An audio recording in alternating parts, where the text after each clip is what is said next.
it is. We get some regular views, but yeah. Yeah, that's right.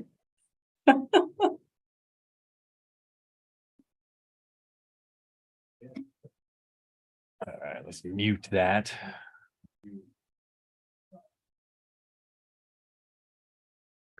Yes. Oh, and we are going to be featured on the mall exhibit board at the AALL annual meeting. Oh, nice. So I'll be sure to take a picture and send it to you. Oh, right. Colleen Yeah. is a little better with tech stuff, so she grabbed I some owe you screenshots. screenshot.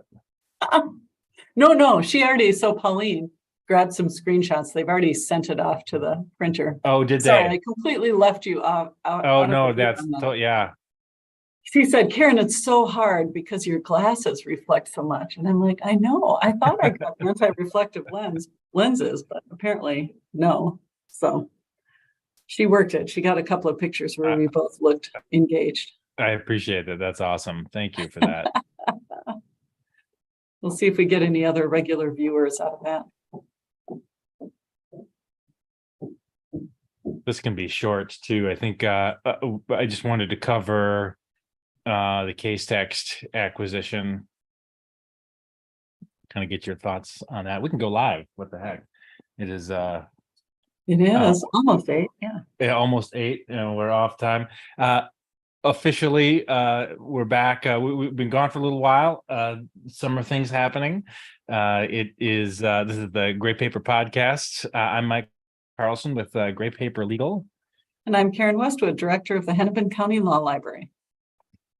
Karen, thanks for coming back. We are in the middle of many summer things, as we were just talking about. But I did want to just do a quick recording, quick conversation with you about Thomson Reuters' acquisition of Casetext, and if you had any other interesting legal research questions that we've skipped while we've been away. But I did want to take a minute just to cover what was happening with Casetext. It's been big news for a little while. I was quite excited to hear about it, actually. I think it's a good thing, but wanted to get your take on what's been going on. Well, yeah, so I read the press release announcement. I read the Bob Ambrogi article where who was he talking with, Pablo Arredondo or the other? Mm-hmm. Maybe it was, anyhow, one of the co-founders. They were having this great conversation. And so I was pretty sold on what a great idea it was. I don't know if that's happy talk, that happens around an acquisition. There's always a certain amount of that. But, as we've discussed, this ability for the Chat GPT technology to work, it needs better information fed into it. And I don't know how you get much better than the databases that Thomson Reuters has developed over a century, more than a century, right? So it just seems like it has such great, an educational foundation to train on. I mean, Lexis has had that, right? To train on. I mean, they're training their products on their database. So that's pretty comparable, but Casetext just seems a little more exciting. Yeah. So what's your interpretation of the differences then? Yeah, well, I mean, them having that technology does excite me. I mean, because Casetext got early access to ChatGPT 4. I feel like that, and having tested the product, I feel like it works pretty well. And as we've talked about many times, this idea of having to do a search and then verify your results is not necessarily ever building in any better efficiency, because you're having to do the research over trust but verify. So but the fact that this might be incorporated into the Thomson Reuters products means that it's just another strategy. It means it's part and parcel of the work that you're already doing. So that's what sort of excites me about it now. As Jean O'Grady, I don't know if you saw her, she wrote a couple of pieces on the acquisition at Dewey B Strategic. Yeah. She wrote a couple of pieces on this, and she's like, well, for $650 million, this is not something that's going to happen overnight, right? They've got regulatory approval for the merger, though I can't imagine, though I don't know that that's a big deal. Yeah.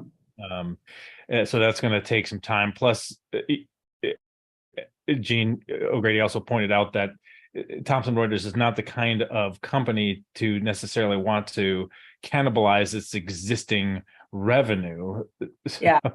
So I'm not Right. sure how that works. We talked with Damian Reel at the mall conference a couple of months ago, and when he was asked about secondary sources, he says, no, secondary sources are over. Right? Yeah. That's Yeah. part Yeah. of the value of some of this material that you get on Westlaw is a lot of this really great Yeah. secondary source material. Yeah. Um, so I don't know about any of that. And as you noted, Lexus is already invested in developing their technology, so it feels a little bit like a race. And I don't know, with the regulatory approval that's required for the merger, whether or not that's going to be something that is something that they're going to be able to capitalize on in the short term. I don't Yeah. know. Was it Gene's article or another article that was parsing out how much advantage Thomson Reuters is going to get for this? So like they spent 650 million, but they have to go through the regulatory process. So maybe are they going to get a 3-month jump? So is it worth that many hundreds of millions of dollars per month to get ahead? Yeah. That's why I'm not in business. I have no idea how to I run don't those know. calculations and figure that out. But if you're not going forward, you're falling behind, right? Yeah. And I think I'm not super familiar with what do they call it, the build, partner, buy strategy. I mean, there's always a build versus buy decision to be made, and there are plenty of engineers at Thomson Reuters, good ones, I'm sure, and but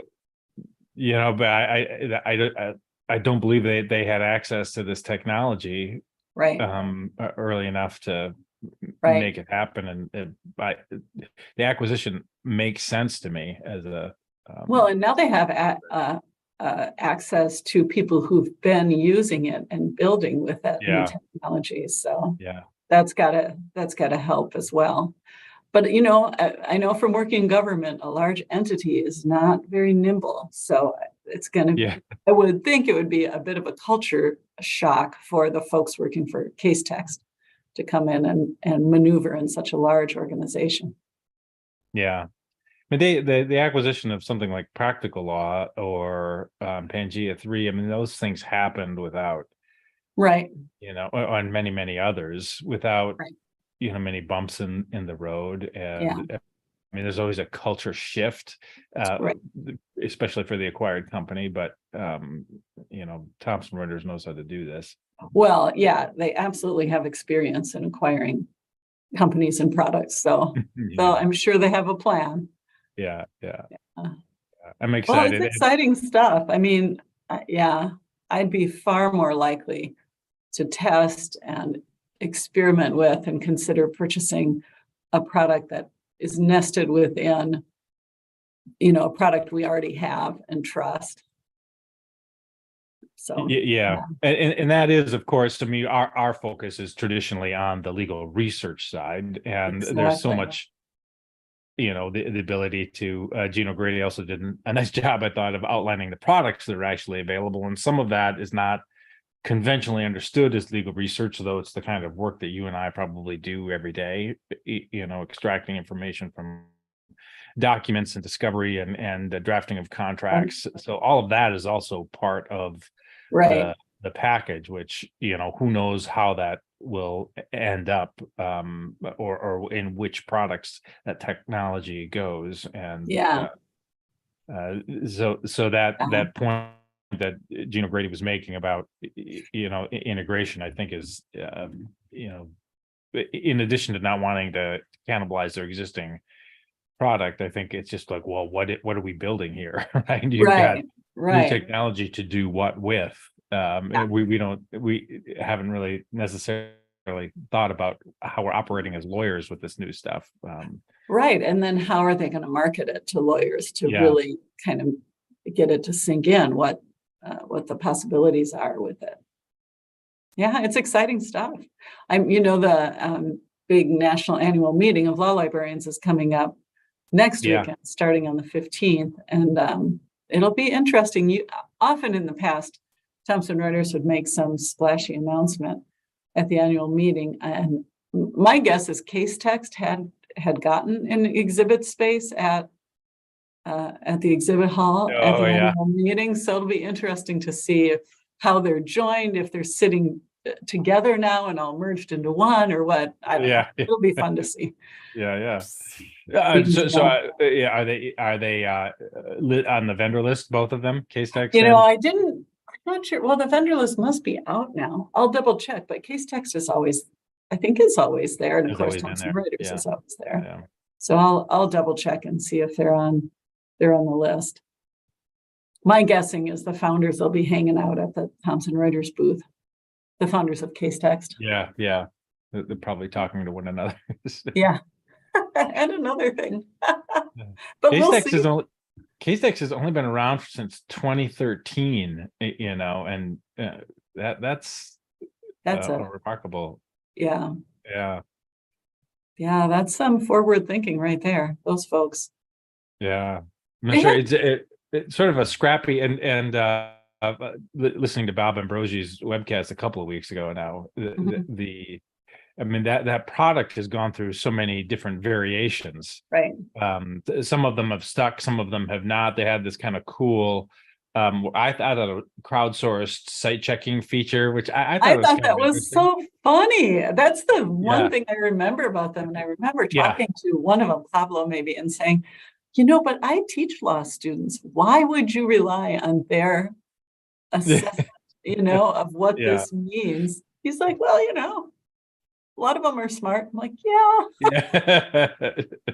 I like that. I like that heat map on the left side to see, how it was quoted or used in the past. I did like that as a sort of objective methods-based research. I'm not sure that offered anything, but as something that you might casually bump into to see how it was being used, I thought it was for sure. Yeah, definitely. Yeah, and to introduce some of those different ways of visualizing data is really, really interesting.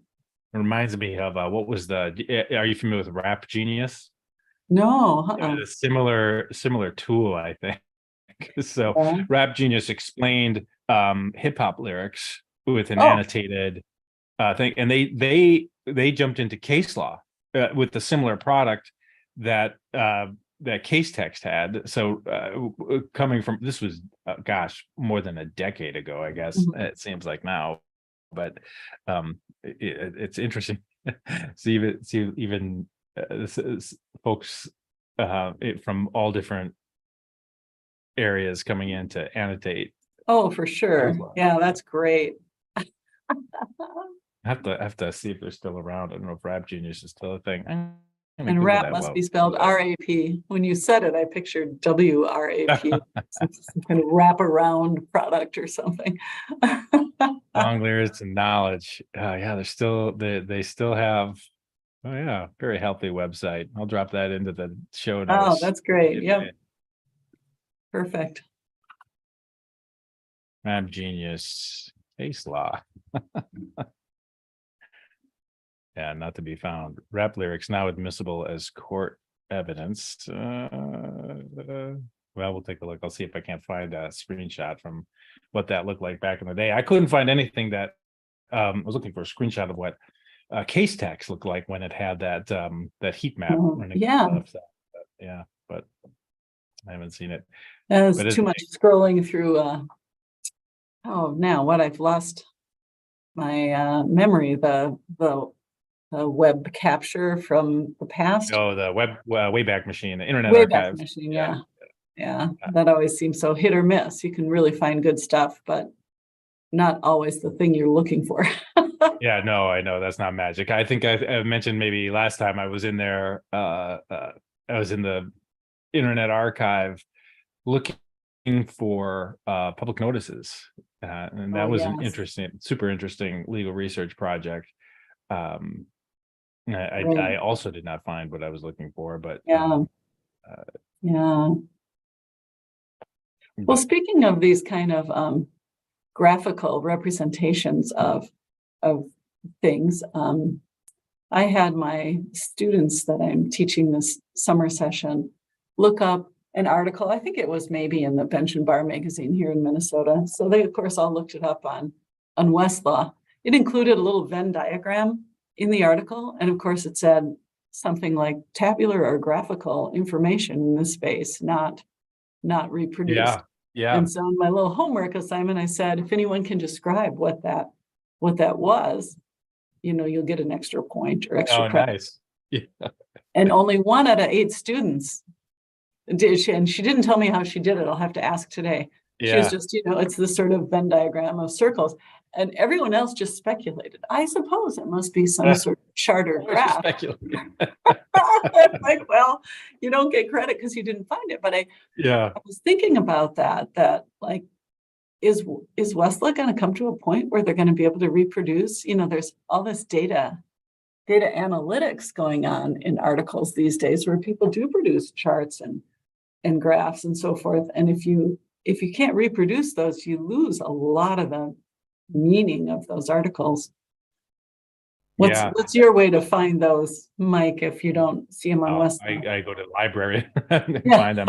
Yeah, I don't. Well, or I don't care. It right. Sort of depends. Or if it's on SSRN, or depends right. on what the publication. You can find right. a PDF of the article typically. Right. Often, if it's a law review, you can go back to the law school where it's from and find it on a website there. Or Hein Online is a product that reproduces in PDF format all law review articles. So that's an easy one if your library has Hein Online. But I've seen more sometimes and more, you don't care.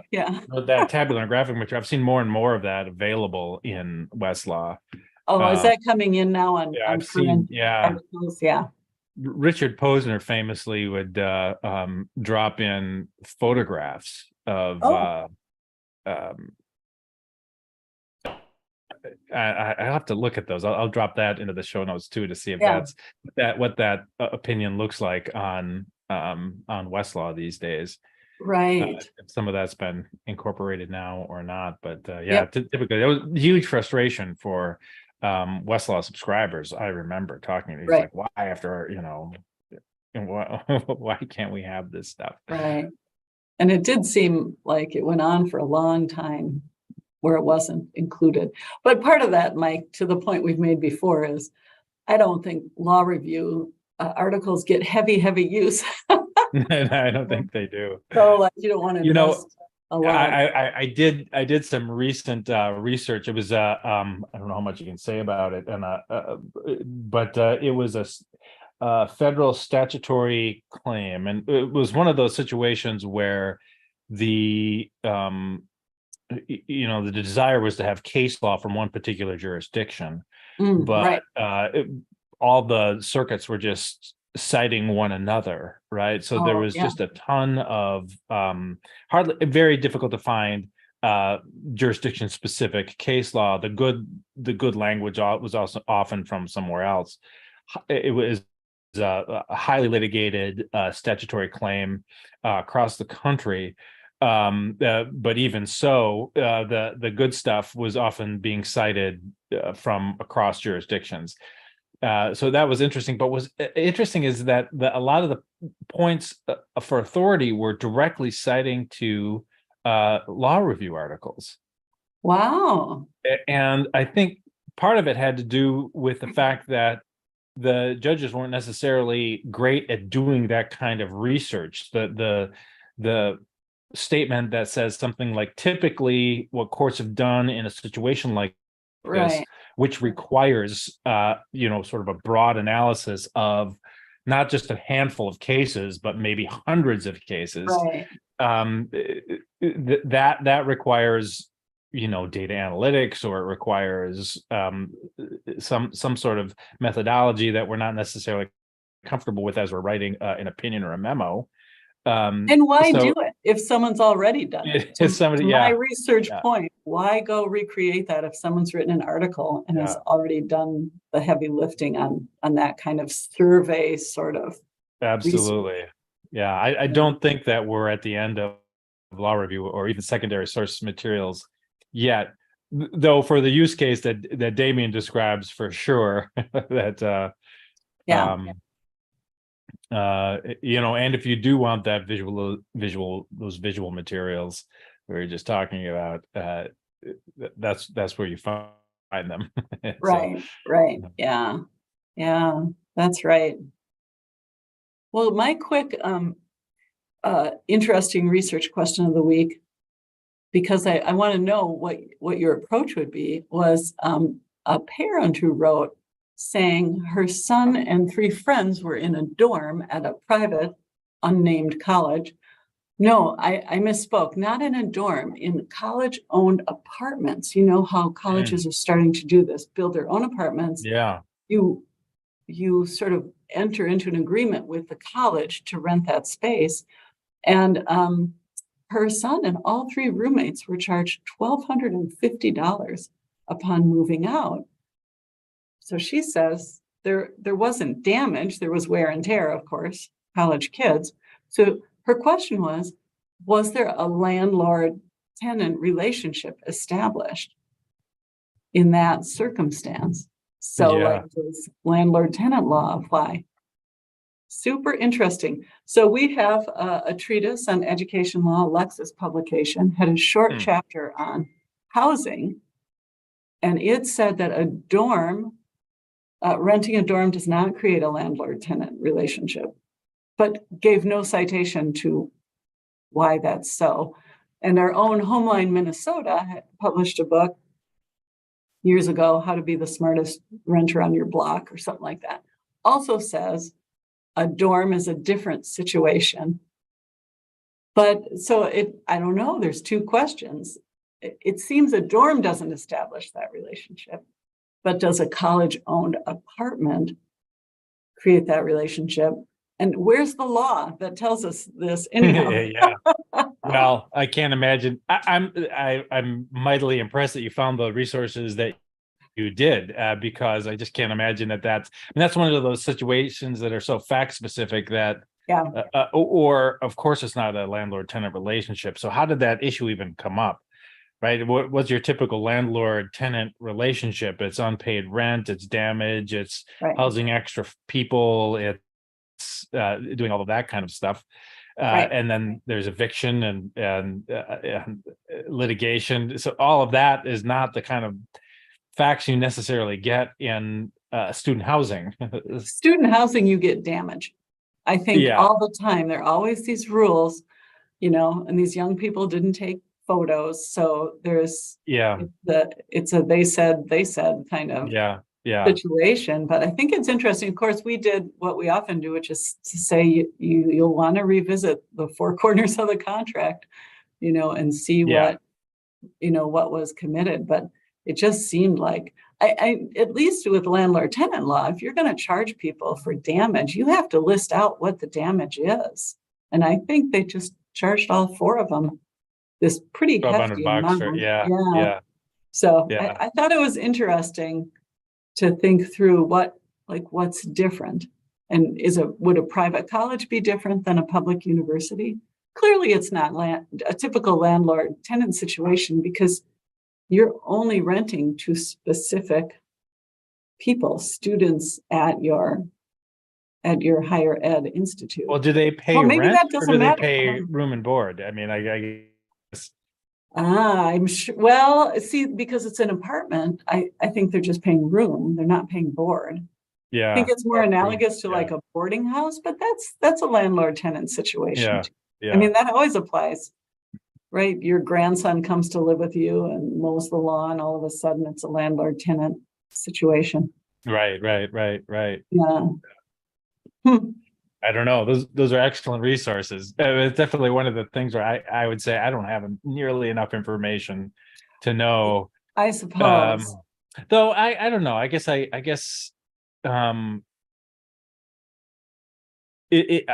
shouldn't say that, because these are new relationships or a new strategy, the Chronicle of Higher Learning and Higher Education or something like that probably has an article on Maybe, student yeah. housing or trends in housing for students or something like that. There's that's probably a good thought, to look at the Chronicle of Higher Ed. Since I've gotten out of an academic institution, I haven't given that publication a thought, but yeah. that's a good one. I think they also looked in Education Law Reporter on Westlaw to see Oh yeah.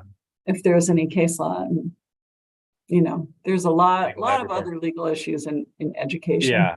I think in most cases, parents just pay for what their kids did in those Assuming, apartments and say, you're not doing that again, or next time it's on you, or whatever, and yeah.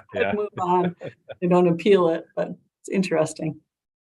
Yeah, I mean those I'm sure those well, I know they take a beating, but Oh yeah, for sure. But I also know colleges and universities, they need to get money where they can get money. So maybe they just repaint everything so it looks attractive for the next people moving in, and so they're doing things a typical landlord might not there's do. pressure for the spaces to be palaces. Exactly. Yeah. Not like when you and I were in school. Yeah, no, I know. Yeah, and for my parents too, that was a whole nother pitch a tent. It's different. Now it's a different. Yeah, my colleague and I were laughing. Like, well, it's not like bunk beds in a cinder block 8x10 room. Yeah. Like big, apartment. I don't think we're just talking like old people, hiking up through a snowbank both ways to school type of situation. I think no, it actually has pressures on higher education to have more comfortable accommodations for students. Yeah, and a beautiful physical plant. That's how you get more students. It's really an arms race. Yeah, I'm glad not to be in higher ed administration. That would be a tough one. Yeah, the demographics aren't working in your favor these days. So no, they're not. No, yeah. Nor for law schools, for that matter. Yeah, exactly, for sure.